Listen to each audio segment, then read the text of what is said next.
Me da mucho gusto participar en el proyecto de ciencia virtual que organiza el Gobierno del Estado de Baja California Sur, la Secretaría de Educación Pública y el Consejo Subcaliforniano de Ciencia y Tecnología, a quienes agradezco muchísimo la invitación. Bueno, yo he trabajado con interacciones multitróficas y es justo de lo que voy a hablar en este módulo. En particular, veremos cómo la depredación incide en la biodiversidad y los servicios ecosistémicos. Espero que sea de su interés. Aquí les presento el temario. Vamos a ver algunos conceptos básicos que nos ayudarán a comprender justamente el alcance, ¿no?, que tienen las interacciones y en particular la depredación en los ecosistemas.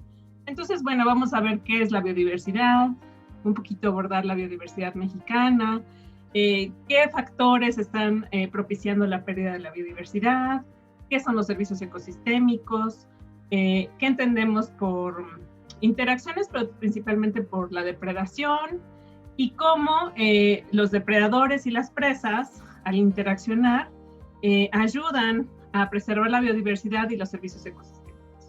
También al final les daré algunas acciones para conservar la vida silvestre y sus servicios, y les explicaré cómo vamos a evaluar este módulo. Bueno, en principio me parece muy importante puntualizar qué entendemos por los términos de biodiversidad y diversidad biológica. Y basta decir que ambos se refieren a la variedad de vida que hay en la Tierra, abarcando desde la diversidad genética, de especies y poblaciones y de ecosistemas. Y nada más, como un breve recordatorio, basta recordar que el gen es la unidad molecular hereditaria fundamental. Una especie es un grupo de organismos que tiene un conjunto distintivo de características, por ejemplo, su apariencia física, sus genes, el comportamiento, y estos se utilizan para distinguirlos de otros organismos, ¿no? Entonces, por ejemplo, aquí les puse a mi animal favorito, a la jirafa, al gusano de seda, a la E. coli, ¿no?, que son como especies muy contrastantes. Una población es un grupo de organismos de la misma especie que vive en un área particular. Entonces, por ejemplo, aquí vemos nuevamente el caso de la jirafa, y lo que ustedes pueden ver es aquí en el continente africano unos fragmentos en colorcito café que son o que representan a las distintas poblaciones de jirafas en el continente africano, ¿no? Entonces, bueno, y un ecosistema es una colección en donde diferentes especies interaccionan con su ambiente físico y con otras especies también, ¿no? Entonces, por ejemplo, en el caso de la jirafa, estas viven en el ecosistema que se conoce como sabana africana, en donde conviven pues con muchas otras especies, ¿no? Y aquí en este mapa pues ustedes pueden ver en dónde se distribuye este ecosistema, la sabana, y cómo es que hay una correspondencia entre las poblaciones, los sitios donde están marcadas las poblaciones, y este ecosistema, ¿no? Bueno, a nivel mundial, la estimación más reciente con respecto al número total de especies nos dice que hay aproximadamente 8.700.000 especies, más o menos 1.3 millones, viviendo, ¿no? Estamos compartiendo el mismo mundo. Y lo sorprendente de este estudio es que Mora y colaboradores estiman que el 86% de las terrestres y el 91% de las marinas aún no se han descubierto, descrito, catalogado, así que estamos muy lejos realmente de conocer a todas las especies con las que compartimos este mundo, y más aún de saber qué función tienen en los ecosistemas. Aquí les presento un árbol de la vida que me parece muy ilustrativo, me gusta mucho porque ejemplifica por un lado la diversidad filogenética, es decir, aquella que se basa en las relaciones evolutivas entre los organismos, la taxonómica también, que hace referencia a su clasificación, y aquí este árbol incluye organismos desde microscópicos hasta gigantescos como la ballena azul, pero además presenta diferentes procesos que han moldeado la diversidad que vemos en nuestros días, ¿no? Como los procesos poblacionales, de biogeografía, de interacciones bióticas, de rasgos funcionales de las especies, y además muestra algo, un patrón que se está volviendo desgraciadamente muy común, ¿no? Cómo nosotros, los seres humanos, estamos contribuyendo a la reducción de la diversidad local y a un dominio de especies domésticas. Y esto quiere decir que estamos simplificando nuestros ecosistemas, ¿no? Estamos perdiendo gran parte de esta diversidad en aras de satisfacer pues nuestras necesidades, ¿no? Pero esto puede tener un costo muy alto, como veremos más adelante. Y bueno, muy brevemente quiero que veamos que México es considerado, ¿por qué México es considerado un país mega biodiverso, ¿no? Y aquí ustedes pueden apreciar un mapa muy bonito que hizo la CONABIO. Y bueno, basta decir que nuestro país forma parte de un grupo muy selecto de 12 naciones que poseen la mayor cantidad de diversidad biológica entre animales, plantas y organismos, y que juntos reúnen el 70% de la diversidad biológica, ¿no? Y por eso decimos que México es megadiverso. Y bueno, entre los principales criterios para pertenecer a este grupo está el tener especies endémicas, es decir, especies que solo viven en nuestro país o en alguna región de él, además de contar con una diversidad de especies y de ecosistemas, ¿no? Por eso es que estamos catalogados como un país megadiverso. Y esto en parte se debe a la complejidad del paisaje, es decir, a la topografía, a la ubicación geográfica, que hacen que tengamos una gran diversidad de ambientes, de suelos y de climas. Y bueno, en este mapa, que también es de la CONABIO, vemos la distribución de los principales ecosistemas terrestres, ¿no? Los más representativos.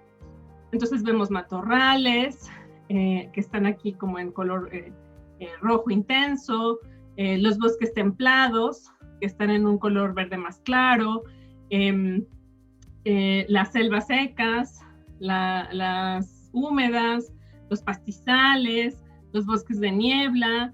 Aquí también tenemos los manglares, aunque no están representados en el mapa, pero son un ecosistema muy importante, y los cuerpos de agua, ¿no? En azul. Y bueno, pues aunque la superficie de nuestro país abarca solamente o representa solamente el 1% de la superficie terrestre total, alberga 10% de la biodiversidad del mundo, ¿no? Entonces, realmente para la porción de tierra que tenemos, estamos albergando gran parte de la diversidad mundial, ¿no?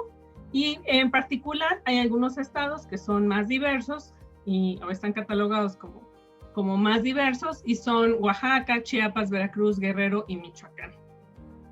Y como ya les dije, pues una de las condiciones para decir que un país es megadiverso es que varias de las especies pues sean endémicas, ¿no?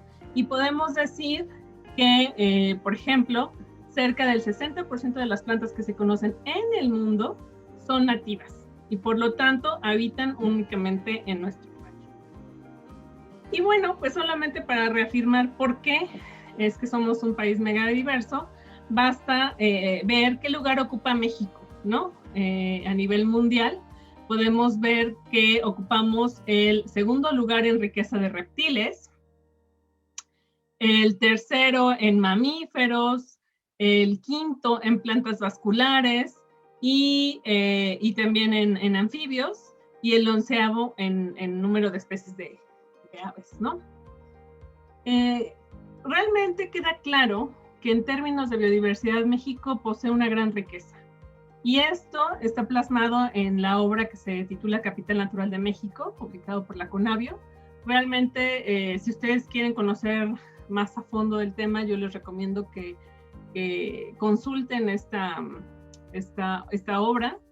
Y bueno, aparte de que resalta la enorme riqueza biológica que tenemos y del privilegio que tenemos, también resalta que es muy importante considerar que es una gran responsabilidad social, ¿no? Para los mexicanos. Tenemos que cuidar este gran tesoro que a final de cuentas va a ayudar a nuestro país y ha ayudado a lo largo de todos estos años a su desarrollo, ¿no? Y bueno, aunque esto lo vemos continuamente resaltado en los titulares de la prensa y aunque es algo a lo mejor hasta cierto punto, pues lastimosamente choteado, ¿no? O muy usado, realmente es poco lo que se hace por cuidar y por conservar, ¿no? O incluso por restaurar lo que se ha perdido, ¿no? Desafortunadamente, como sociedad nos ha costado mucho entender que existe una relación muy íntima entre naturaleza y nuestro bienestar. Nuestros ecosistemas están en un estado crítico y lo que tenemos que comprender y transmitir a las generaciones es que sin capital natural no hay bienes ni servicios ecológicos, ¿no? Y por ende, para nosotros será muy difícil, y más para ellos, si no es que imposible, alcanzar el bienestar social, ¿no? Justamente evitar la pérdida de diversidad y de servicios ecosistémicos han sido de los grandes retos pues a nivel mundial y que en México se han catalogado como temas prioritarios, pero lamentablemente o lastimosamente no se ha hecho lo suficiente, ¿no? Entonces ahora quiero que veamos muy brevemente cuáles son las principales causas de la pérdida de biodiversidad. Actualmente, como ya les dije, pues estamos atravesando un periodo muy crítico en el que estamos perdiendo especies a una tasa 1000 veces mayor de la que se extinguen por procesos naturales, ¿no? Los estudios han permitido hacer estimaciones y conocer el nivel de riesgo de extinción pues para muchas especies y, por ejemplo, se estima que el 21% de las plantas del mundo está en peligro de extinción. Esto significa no solo que se pierden especies, sino que también se pierden interacciones y funciones en el ecosistema. En nuestro país se han detectado 5 causas principales de pérdida de biodiversidad. El primero es el deterioro y la pérdida de hábitats. Un ejemplo es, por ejemplo, cuando transformamos un bosque a tierras de cultivo. Y bueno, toda esta transformación ha ocasionado la pérdida del 50% de la superficie de los ecosistemas mexicanos. Entonces ahí ustedes pueden evaluar la magnitud del daño, ¿no?, que hemos infringido a los ecosistemas. Otra causa son la presencia de especies invasoras, que en muchas ocasiones se convierten en plagas y erradican a especies nativas, ¿no? También la sobreexplotación de los recursos naturales y el tráfico ilegal de especies, la contaminación y el cambio climático, que además acentúa los desastres naturales, ¿no?, como inundaciones, incendios, sequías. Y bueno, todo esto nos ha llevado a enfrentar la crisis ambiental que actual estamos viviendo, pero también la sanitaria. Entonces es muy importante que tengamos claro que la pérdida de especies reduce la eficiencia de los ecosistemas. Y al perderse las funciones que desempeñan, pues esto va inevitablemente a repercutir en la pérdida de servicios ecosistémicos, ¿no?, de la región. Y por ende va a haber efectos en la economía local, muchas veces pues se va a ver directamente reflejado en la vida de los pobladores e incluso gente que pueda llegar a sufrir pérdidas, ¿no?, porque las zonas se vuelven vulnerables a desastres como deslaves, a las inundaciones, a la sequía, ¿no? Y bueno, ahora quiero que veamos muy brevemente qué son los servicios ecosistémicos. Podemos decir que son todos los beneficios que recibe la gente de los ecosistemas a través de recursos y procesos naturales, de los que obtenemos bienes como frutas, verduras, carne, medicina, madera, fibras para la construcción, leña como fuente de energía, plantas ornamentales, plantas medicinales, e incluso bebidas, ¿no?, como por ejemplo el pulque, el tequila. Y bueno, entre los no tan evidentes, pero sí vitales para el desarrollo de la sociedad humana, están otros procesos, como la retención y la purificación del agua, la generación y la conservación de los suelos, la producción de oxígeno, que además implica la captura de dióxido de carbono y su almacenamiento en los tejidos vegetales. Y bueno, ustedes saben, ¿no?, que este es un proceso muy importante para regular el clima y combatir, por ende, el cambio climático, ¿no? Bueno, para su estudio, estos servicios se han dividido principalmente en 4 grandes grupos. En primer lugar, están los servicios culturales, que son aquellos que tienen que ver con el valor estético, con la recreación, con el ecoturismo, con el hecho de caminar en un bosque, apreciar la belleza de los árboles, de la fauna, de una ardilla, de un ave, de respirar aire puro y todo lo que esto representa para nuestra salud física y mental.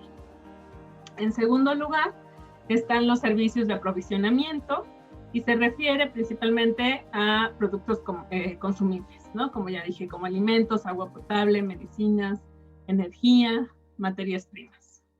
En tercer lugar, están los servicios de regulación y tal vez estos sean los menos tangibles, pero de los más importantes.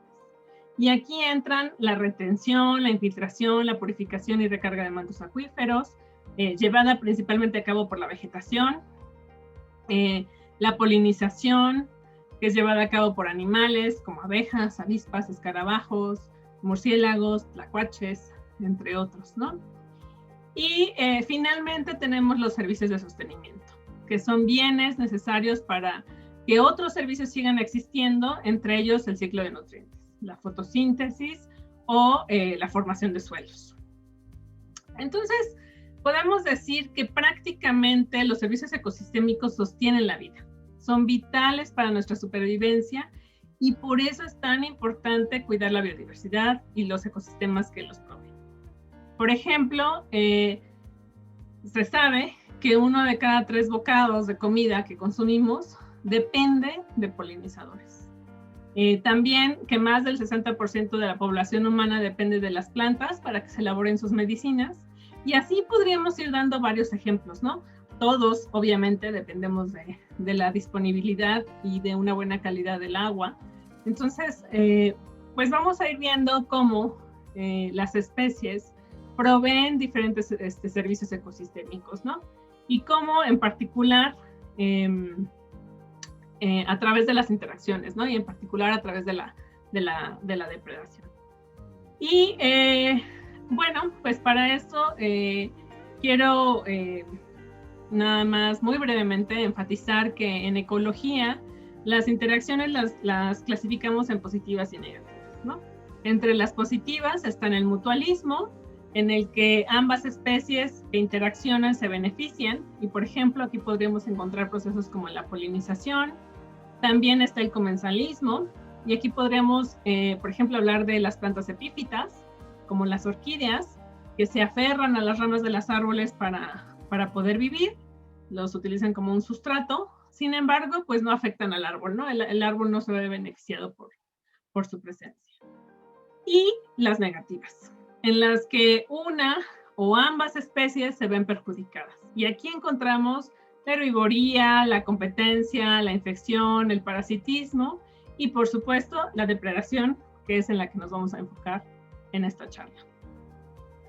Entonces, bueno, para el estudio de las interacciones tróficas, los ecólogos han clasificado los organismos en diferentes niveles, ¿no? Entonces, el primero está representado por las plantas o productores primarios, el segundo nivel está compuesto por los herbívoros, el tercero por consumidores terciarios y el cuarto nivel por depredadores tope, ¿no? Entonces, en este esquema, que es extremadamente simple, se ejemplifican algunas de las interacciones que se dan entre y a través de estos niveles, ¿no? Pero básicamente a mí me gusta porque nos sirve para resaltar 2 tipos de controles que existen en ecología. El primero es el de el efecto de abajo hacia arriba, en el que el suelo, los nutrientes, los microorganismos van a determinar qué tan productivo es un sitio, ¿no? Y qué tipo de productores primarios o de plantas pueden crecer en este sitio y por ende, qué tan complejos van a ser los siguientes niveles tróficos. pero también nos ayuda a ejemplificar que hay un control de arriba hacia abajo, ¿no? En el que los depredadores tope, los consumidores terciarios, que en algunos casos se pueden catalogar como, no en este caso, pero sí, ahorita vamos a ver, como mesodepredadores, incluso los herbívoros, influyen en los niveles más bajos, ¿no? Y bueno, pues este es particularmente el control en el que yo me voy a enfocar. Sin embargo, no me gustaría que se quedaran con la idea de que una red trófica es así de sencillita como el esquema que acabamos de ver. En realidad puede ser muy compleja, bueno, son muy complejas, y este es solo un ejemplo, tal vez más cercano a la realidad. Aquí cada nodo, cada circulito representa un depredador o una presa, y cada línea una interacción trófica. Esta es una red trófica marina, y los niveles inferiores de la red están representados por el fitoplancton, el zooplancton y detritus, y después vienen los invertebrados, ¿no? Como por ejemplo como los camarones, después vienen los teleostos, y finalmente en el nivel superior están los elasmobranquios, ¿no? Los depredadores tope como los tiburones. Y bueno, ahora quiero que veamos cuáles son los efectos de la depredación. Entonces quiero que veamos qué significa, en primer lugar, qué significa depredar. Según la Real Academia Española, significa cazar a otro de distinta especie para su subsistencia, robar, saquear con violencia y destrozo. Una definición más tradicional en ecología dice que es una interacción entre niveles tróficos en el que el individuo, el depredador, obtiene energía al consumir a su presa, es decir, que se propicia el flujo de energía. Y además es un mecanismo de control poblacional. Y me gustaría que mantengan esta definición en mente. Y bueno, también para fines de esta charla, quiero decirles que voy a darles principalmente ejemplos con mamíferos, que es con lo que yo trabajo. Y en este caso les cuento que los depredadores se dividen en dos tipos, en depredadores tope, que son depredadores grandes o de mayor tamaño, y mesodepredadores, que son generalmente de tamaño mediano y que pueden llegar a ser cazados por los depredadores tope, ¿no? Entonces aquí en esta charla pues veremos algunos ejemplos de cómo funcionan estas redes, ¿no?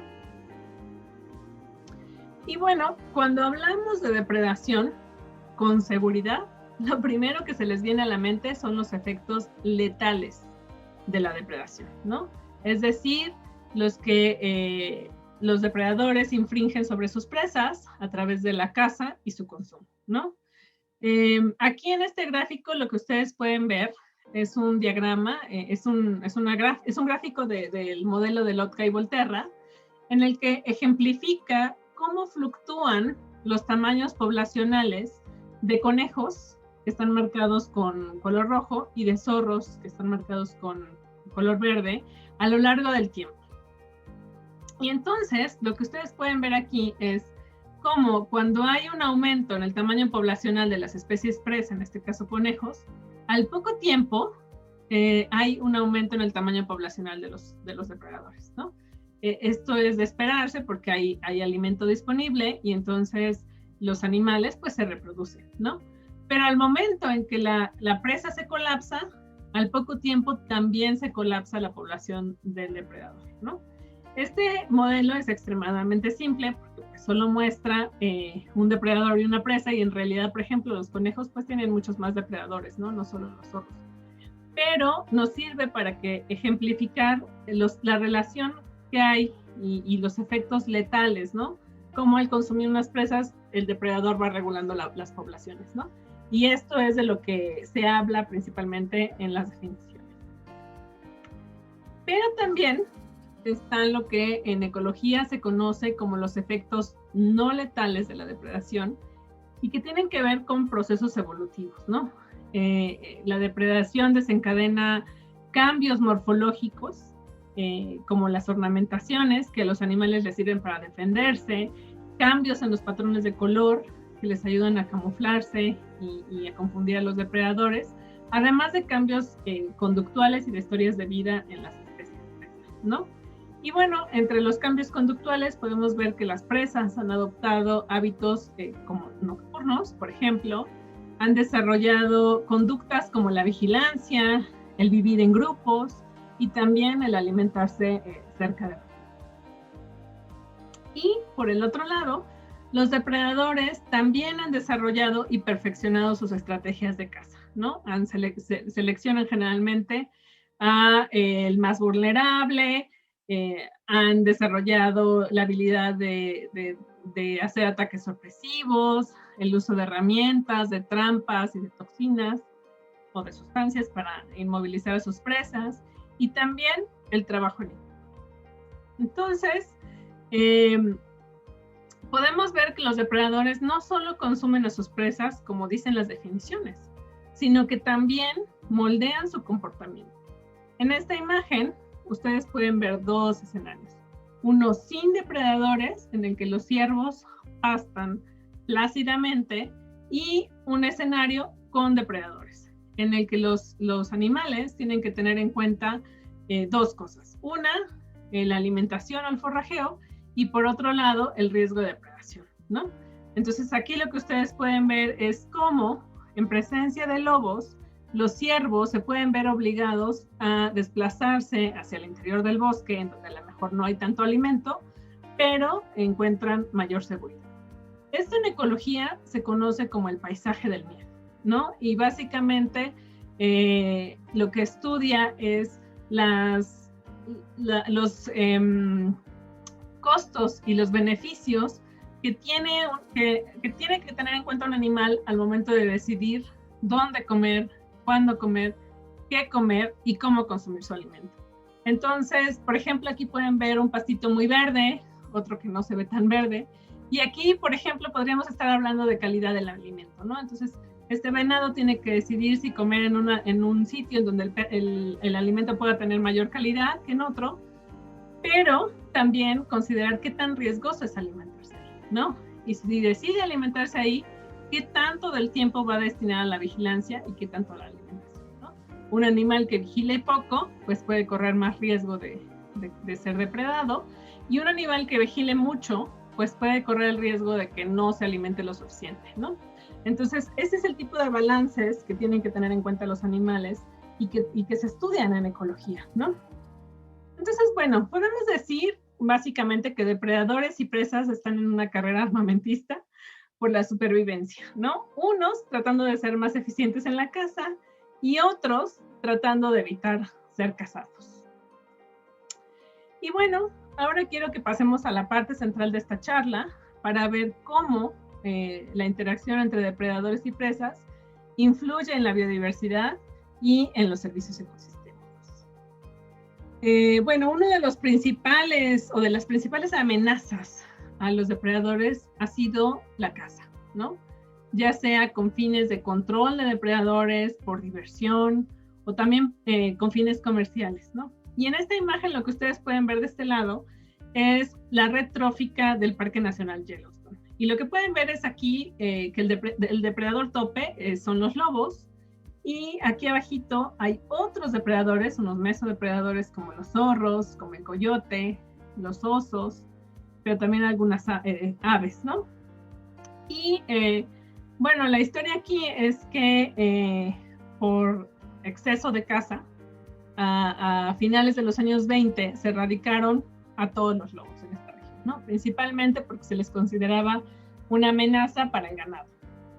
Y bueno, sin embargo, después de 70 años, más o menos como por ahí de 1996, los lobos fueron reintroducidos en el parque, y gracias a estudios previos y posteriores a esta reintroducción, se pudieron medir los efectos en cascada que permearon en el ecosistema. Entonces aquí, ustedes en esta imagen pueden ver solo el principio de la historia, ¿no? Los lobos llegaron y por supuesto cazaron algunos ciervos, pero lo más importante es que cambiaron su comportamiento.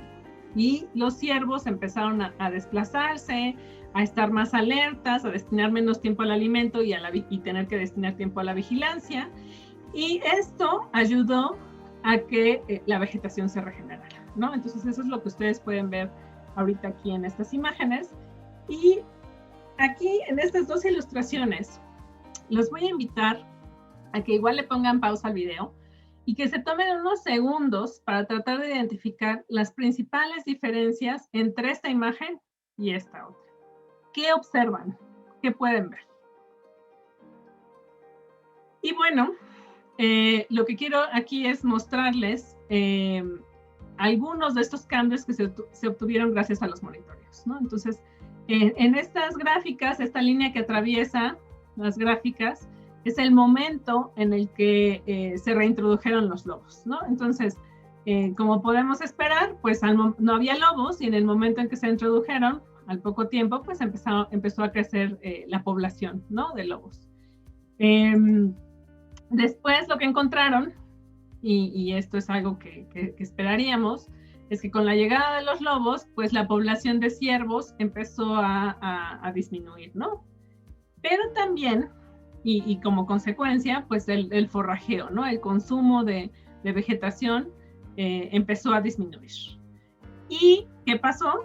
Pues que las plantas pudieron empezar a recuperarse, ¿no? Ya se ha medido en términos de la altura, del ancho de los troncos, del número de ramas, toda la vegetación se empezó a recuperar. Y lo más sorprendente es que otras especies también se empezaron a recuperar, como por ejemplo los castores, que ya estaban casi al borde de la extinción local, también los búfalos, ¿no? Herbívoros grandes también pudieron empezar a recuperarse, ¿no? Y esto es pues justamente por la competencia que había por la alimentación, por los recursos con los ciervos, ¿no? Entonces, bueno, ahora quiero mostrarles un pequeño video en el que se resalta, ¿no? Cuáles son los cambios que ocurrieron en este ecosistema a raíz de que llegaron los lobos a Yellowstone.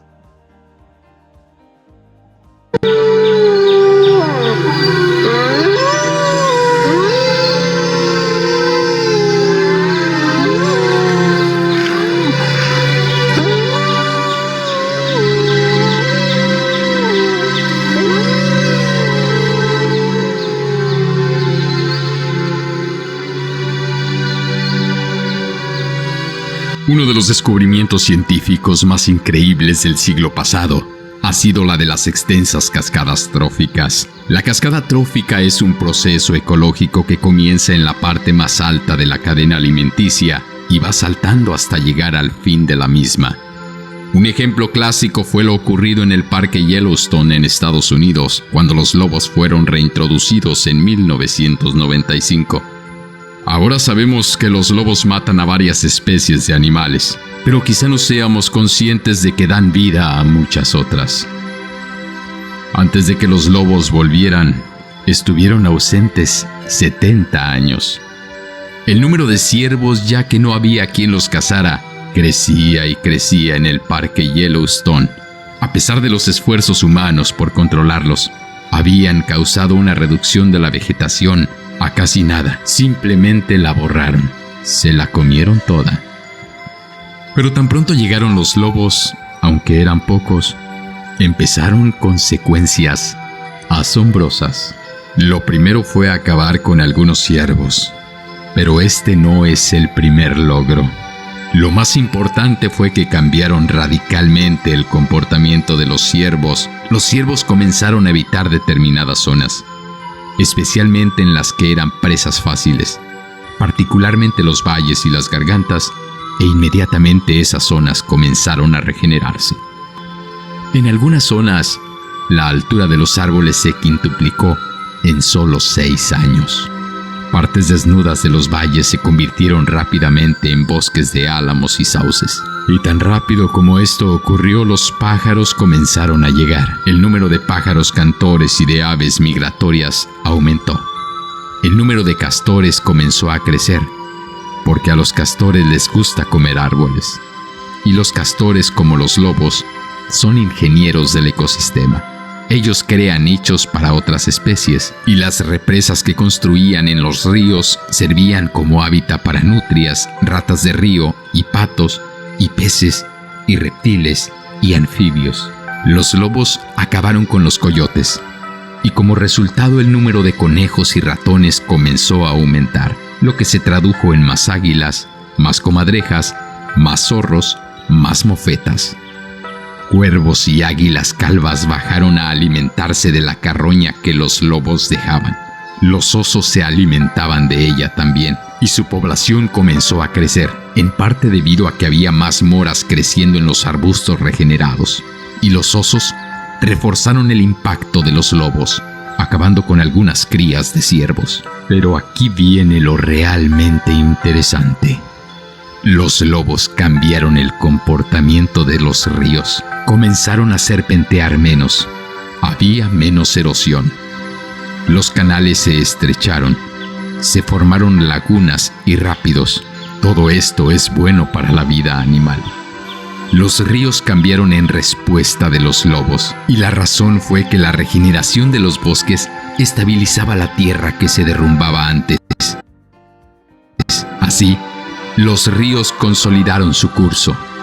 De igual manera, alejar a los ciervos fuera de algunos lugares y que la vegetación se recuperara en la ladera del valle hizo que el suelo se erosionara menos, estabilizando todo.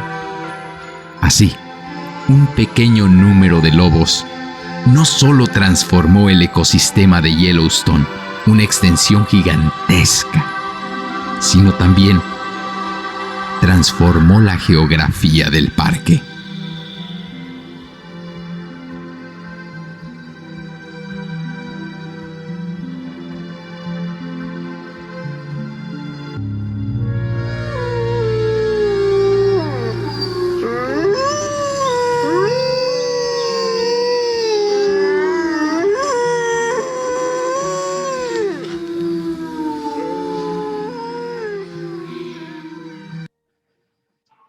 Bueno, y me gustaría recalcar que todo esto se pudo saber gracias a los monitoreos que son a largo plazo, es decir, que se hacen una o varias veces al año y por muchas décadas, principalmente pues por biólogos, veterinarios. Y bueno, pues gracias a ellos fue que se pudo documentar todos estos cambios, ¿no?, que ocurrieron en el ecosistema. Bueno, pues ya vimos un ejemplo con un depredador tope, como el lobo, y ahora les mostraré un estudio muy interesante del doctor Estes y colaboradores. Ellos monitorearon por muchos años poblaciones de nutrias marinas. Las nutrias son un mesodepredador que viven en las costas del Océano Pacífico y que se vieron afectadas pues, por el comercio de pieles durante los siglos XVIII y XIX, lo que ocasionó pues, el colapso, ¿no?, y la desaparición de varias poblaciones en gran parte de la región costera, ¿no? Entonces, bueno, vamos a ver cómo es la cadena trófica.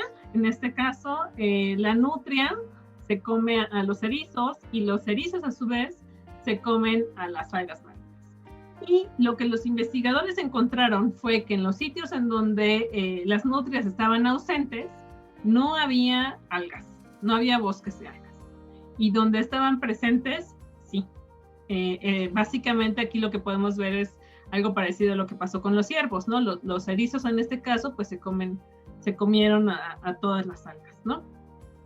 Y al no haber un control, no haber quien controlara a los erizos, un control superior, pues se comieron todas las algas. Pero bueno, los investigadores no se quedaron ahí y evaluaron las repercusiones que esto tuvo en otras especies, y aquí les presentaré algunas gráficas en las que las barras azules indican que las nutrias estaban presentes y las cafés que estaban ausentes. Entonces, lo primero que encontraron es que la abundancia medida en términos del esfuerzo de captura era mayor, o sea, había más peces cuando las nutrias estaban presentes.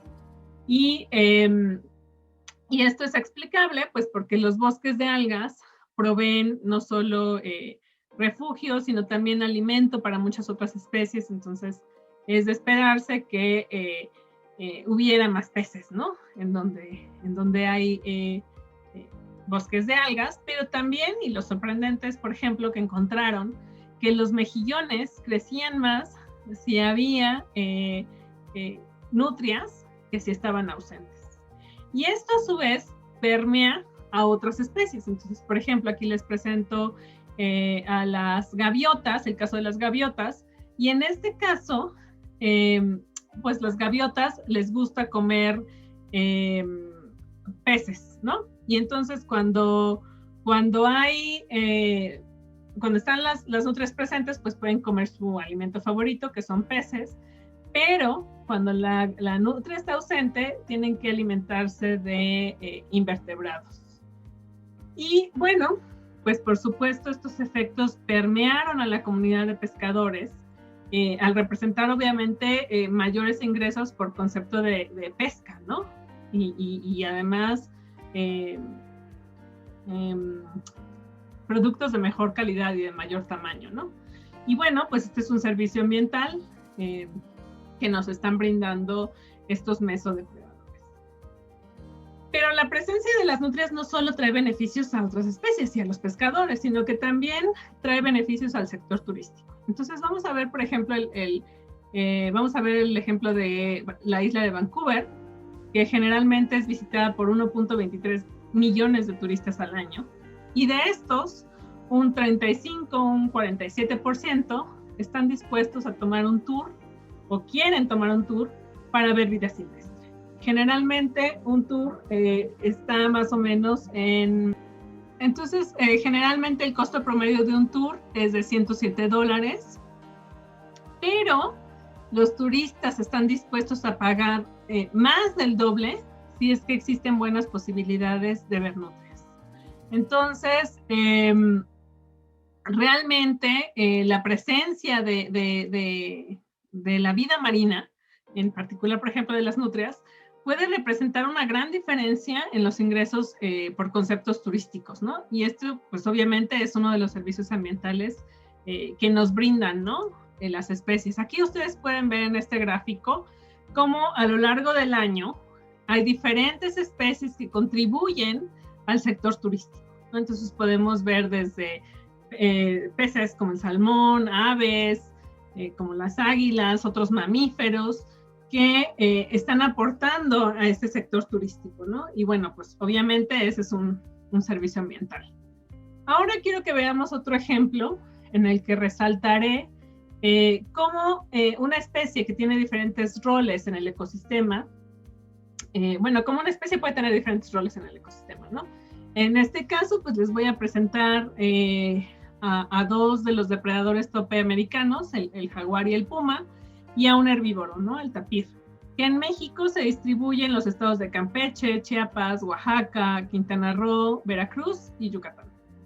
Entonces, lo primero es que el tapir es presa de estos dos grandes depredadores. En primera instancia, estos ayudan a controlar el tamaño poblacional de los tapires, aunque también de otros herbívoros, ¿no? Como los venados, por ejemplo, o los pecarís. Y bueno, como ya vimos, esto se conoce como los efectos letales de la depredación. Pero también ocurre lo que les acabo de explicar, los efectos no letales de la depredación. Y esto quiere decir que la sola presencia del depredador va a generar cambios conductuales en las presas, obligándolas a mantenerse en movimiento, obligándolas a tener que vigilar, pero también a desplazarse, ¿no? Dentro de su hábitat. Y esto en ecología se conoce como ecología del miedo. Y bueno, estos patrones de comportamiento van a tener un efecto muy importante en los ecosistemas. Pues influyen, como ya les expliqué con los lobos, influyen en la regeneración vegetal, ¿no? Entonces en esta imagen ustedes pueden ver un bosque, cómo se ve un bosque cuando estos depredadores están ausentes y los herbívoros consumen toda la vegetación, y cómo se ve el sotobosque cuando están presentes, ¿no? Y bueno, esto es uno de los servicios ecosistémicos que nos brindan, pues sin la cobertura vegetal se pierden procesos como la retención, la infiltración, la purificación y la recarga de mantos acuíferos. Ustedes sabrán que sin vegetación los suelos erosionan, pero también con lluvias intensas, pues se pueden deslavar con gran facilidad, ¿no? Entonces, Aparte de la regeneración, pues proveen este tipo de servicios, ¿no? De prevención de desastres. Y bueno, otra de las funciones muy importantes, por ejemplo, en este caso de las especies presa, como el tapir, es que pueden dispersar semillas de gran tamaño, ¿no? A sitios más lejanos que especies que son más pequeñas. Y así ayudan a conservar la diversidad de especies árboles, principalmente de talla grande y de madera dura, que almacenan además más carbono en sus tejidos, ¿no? Y bueno, esto puede tener grandes implicaciones en el secuestro de carbono, ¿no? Aquí lo que ustedes pueden ver es un bosque tropical en el que se ve una gran diversidad de árboles, pero también una gran diversidad de fauna, ¿no? Se ven animales que están en el suelo, en los árboles, aves, frutos, árboles más grandes, árboles más pequeños, ¿no? Entonces, esto es lo que podríamos considerar como un bosque intacto.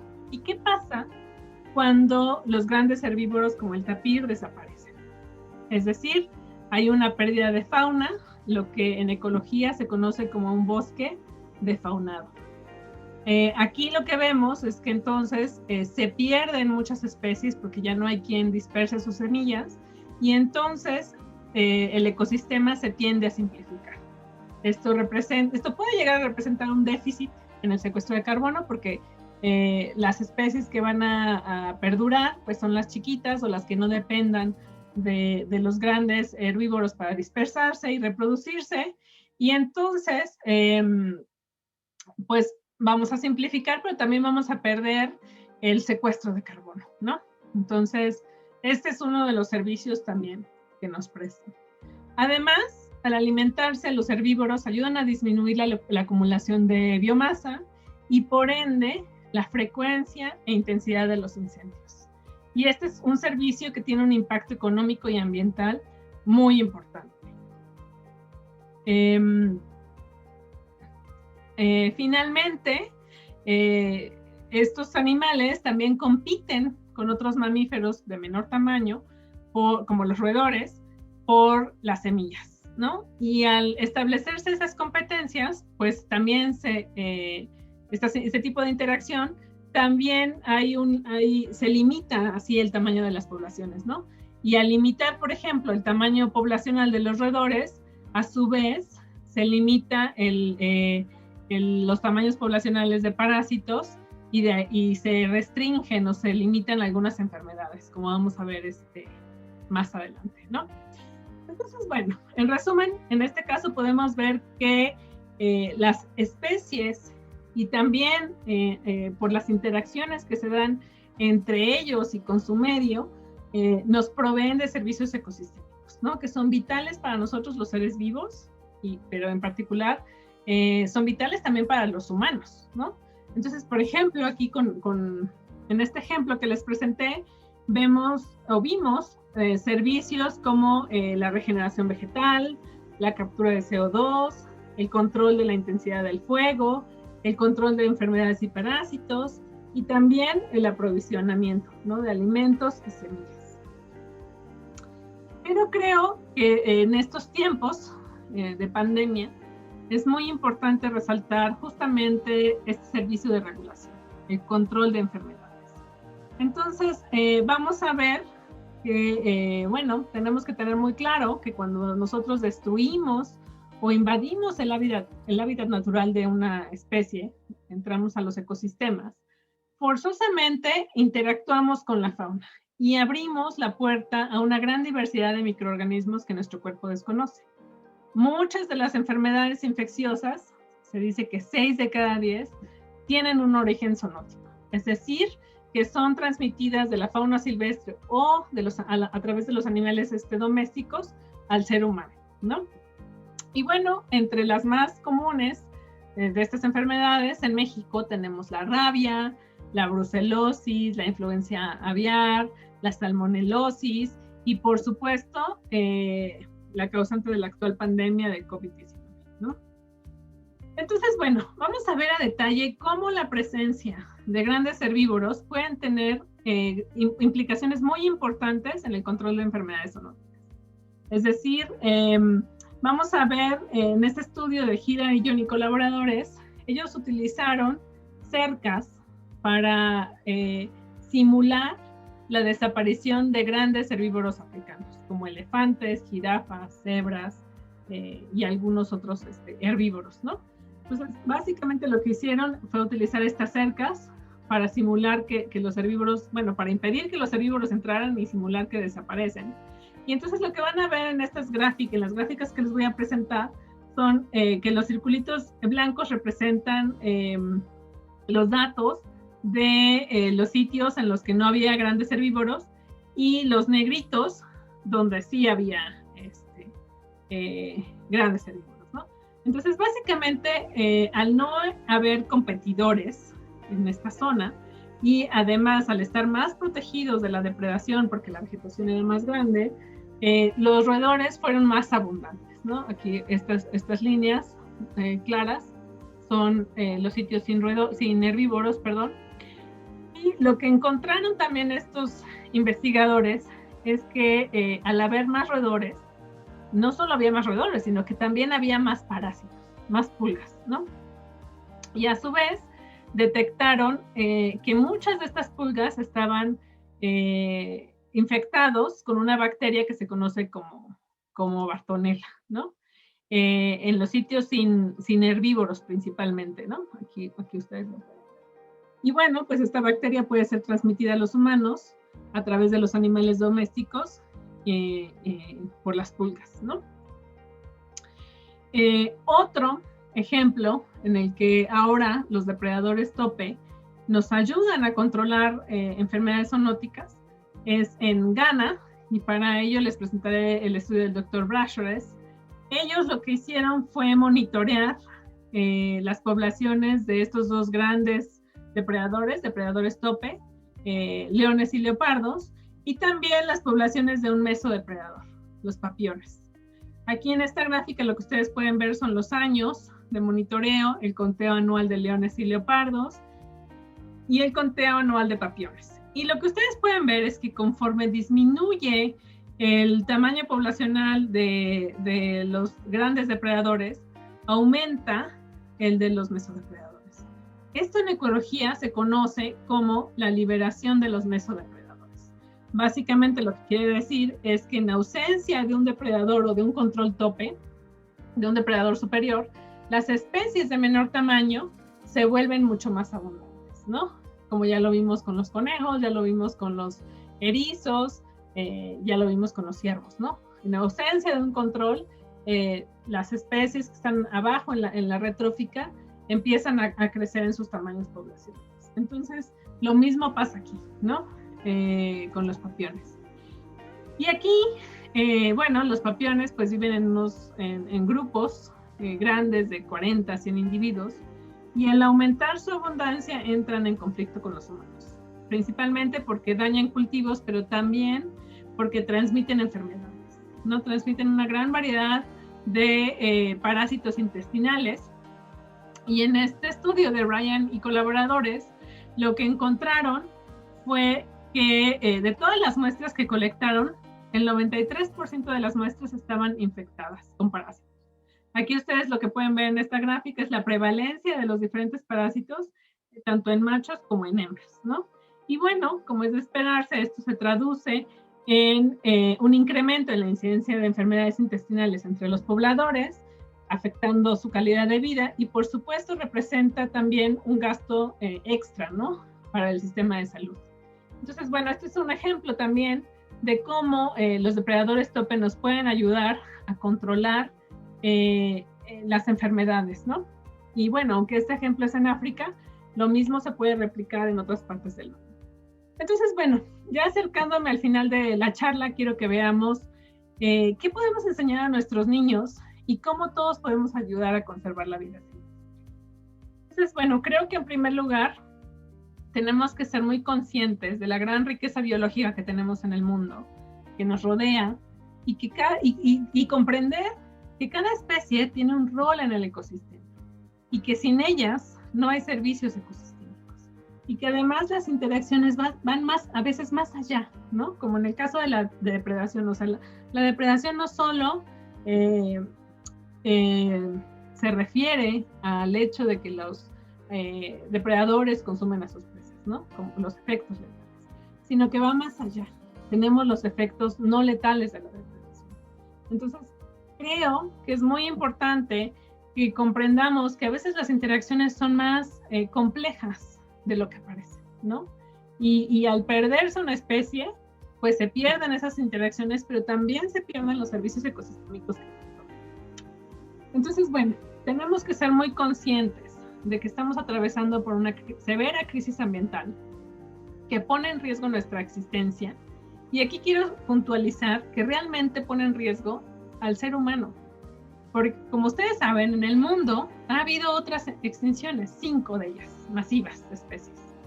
Y la Tierra ha logrado sobreponerse. La vida ha resurgido, aunque nunca resurge como en el estado previo, ¿no? Entonces, creo que ahí nosotros tenemos que tener muy en cuenta que no es salvar a la Tierra, es salvarnos a nosotros. Entonces, bueno, en esta imagen lo que quiero que vean es el porcentaje de daño actual, ¿no? Y básicamente lo que representa esta gráfica son diferentes categorías. La línea negra representa el 50%, lo rojo representa lo que se perdió, lo que se dañó o lo que está afectado, y las barras azules o la sección azul representa lo que está todavía intacto, ¿no? Entonces aquí, por ejemplo, pueden ver la superficie de la Tierra tiene aproximadamente un 80% de daño, ¿no? Acuérdense que los ecosistemas mexicanos, solo en México, hemos dañado el 50%, ¿no? Aquí están los océanos, y lo que quiero resaltar es, por ejemplo, los grandes depredadores marinos, ¿no? Que están cerca igual del 80%, las poblaciones de vertebrados y de mamíferos silvestres, ¿no? Que llevan que tienen un daño de 85%. Realmente lo que tenemos que pensar es que si los animales se pierden, como ya les dije, las interacciones, y se pierden los servicios ecosistémicos que nos dan. Entonces, realmente hay que ser conscientes del daño que nos estamos haciendo a nosotros mismos, ¿no? Al no cuidar la biodiversidad y al no cuidar los ecosistemas. Entonces, bueno, ahora quiero que veamos un pequeño documental de Wild Features que revela las enormes dificultades que enfrentan los depredadores, como el puma, en vida libre. Este documental se filmó en Estados Unidos, pero realmente estas circunstancias se replican en toda América, ¿no? Entonces, bueno, vamos a ver.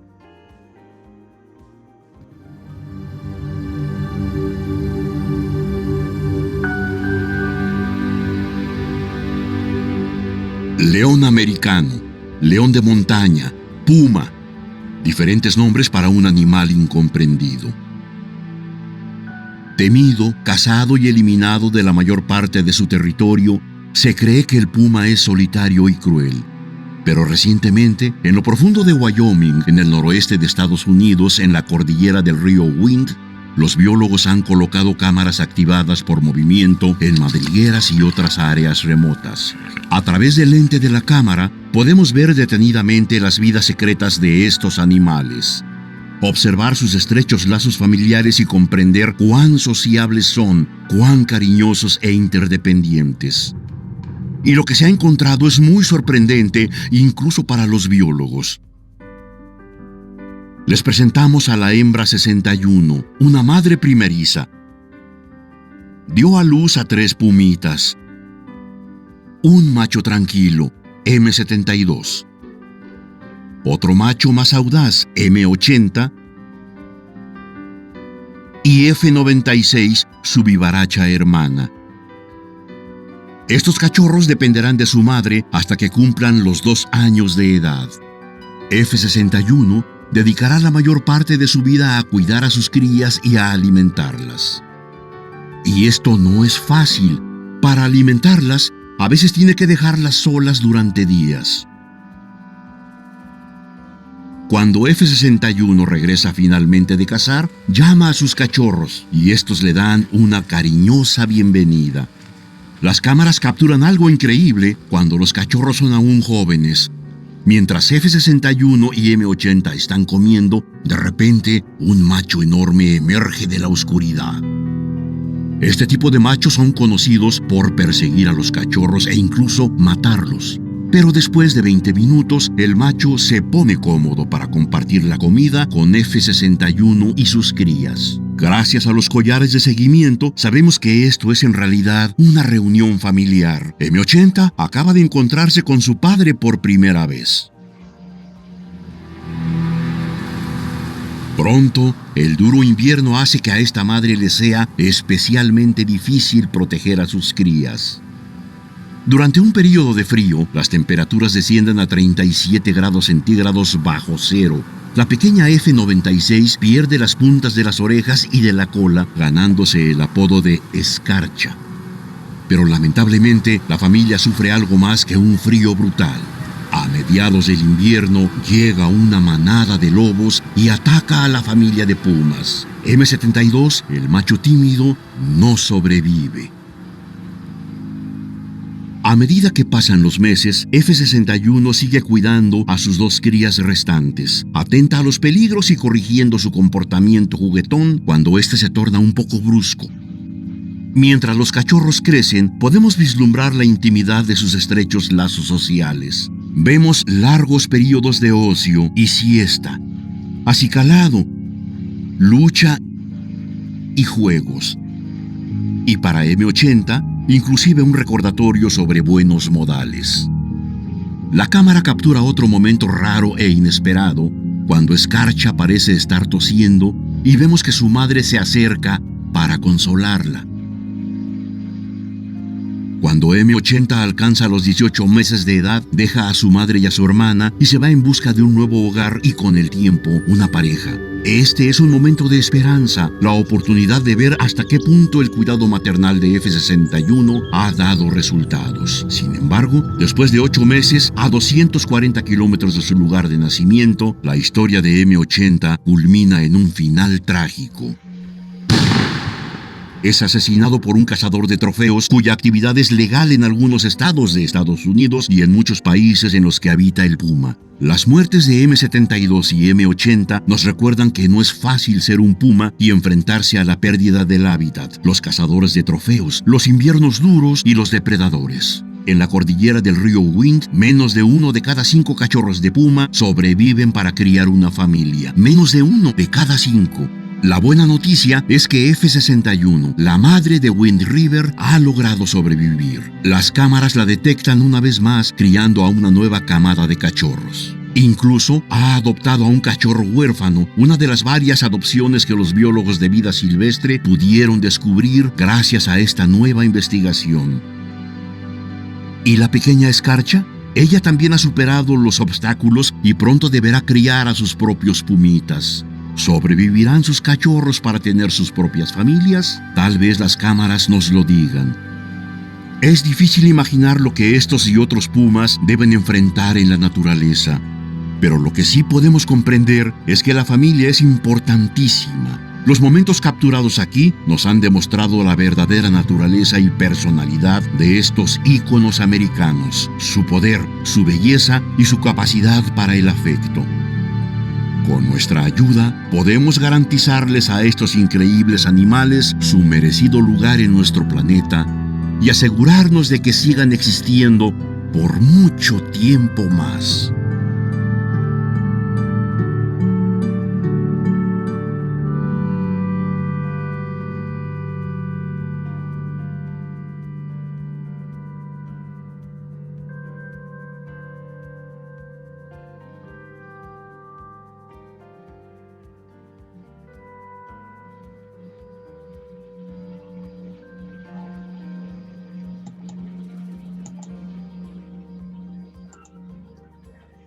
Y bueno, pues ya para concluir, quiero enfatizar en acciones que podemos implementar y enseñar a nuestros alumnos.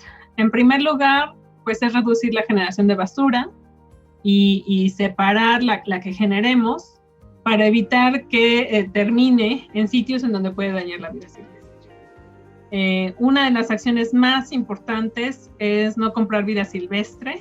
Los animales son sacados de su entorno, muchas veces asesinando a los padres, y son sometidos a condiciones muy crueles e insalubres mientras son transportados y vendidos, ¿no? Pero lo mismo es para las plantas, o sea, hay que evitar el tráfico de vida silvestre. Y debemos aprender a respetar la vida, ¿no? Es muy importante no envenenar a los animales, porque muchas veces pensamos que solo lo envenenamos a uno, pero esto puede ser una cadenita, ¿no? Si este animal es consumido por otro, pues vamos matando animales. También, por otro lado, pues es manejar con cuidado para no atropellarlos, evitar la caza y pues comprar productos que son derivados, ¿no? Del tráfico ilegal.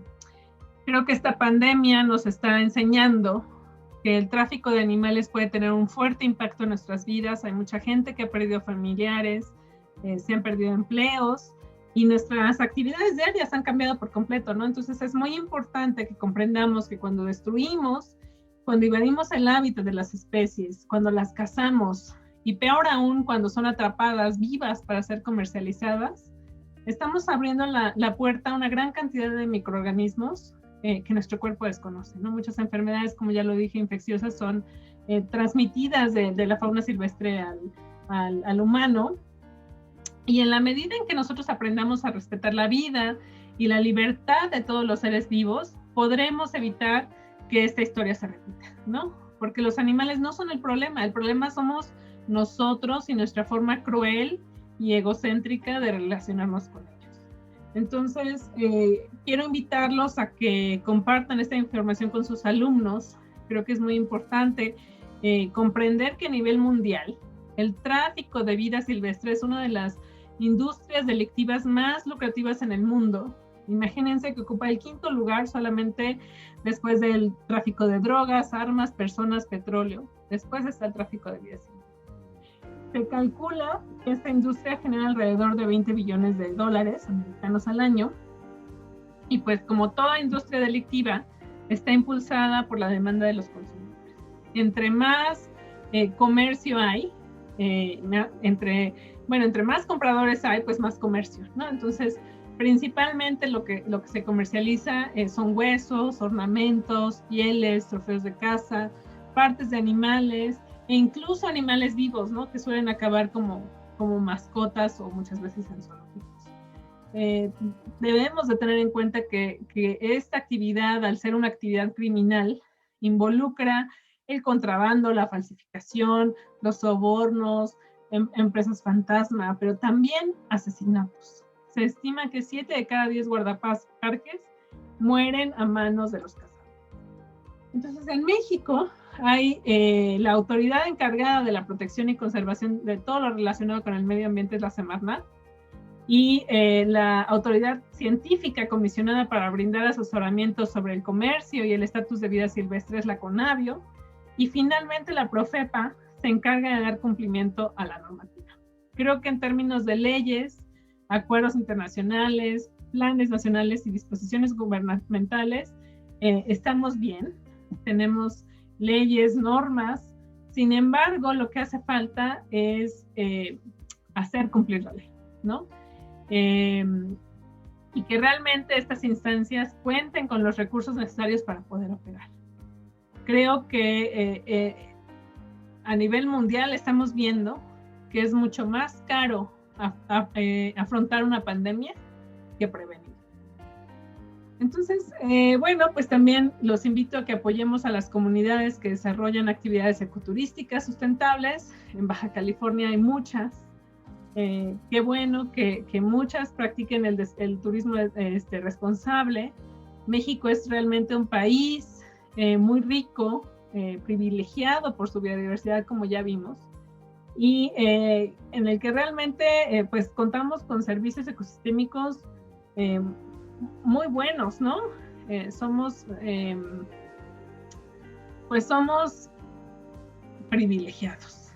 Y bueno, desafortunadamente como sociedad nos ha costado mucho entender que existe una relación íntima y que de nosotros depende que se conserve, ¿no? Que se conserve la naturaleza y el bienestar humano, ¿no? Que podamos vivir mejor. y bueno, de nosotros, en nosotros está el lograr ello, ¿no? Entonces, bueno, para la evaluación de este módulo, les voy a pedir que lean un PDF que van a encontrar adjunto y que respondan el cuestionario. La lectura está en español, pero también les voy a poner 2 lecturas opcionales. Lamentablemente, pues esas están en inglés, entonces, por eso son opcionales, ¿no? Por si ustedes las quieren consultar, pues se las voy a proveer. Y bueno, pues cualquier duda que tengan, no duden en enviarme un correo. Muchas gracias y bueno, pues agradezco la invitación y espero que la información que les proporcioné pues les sea de utilidad.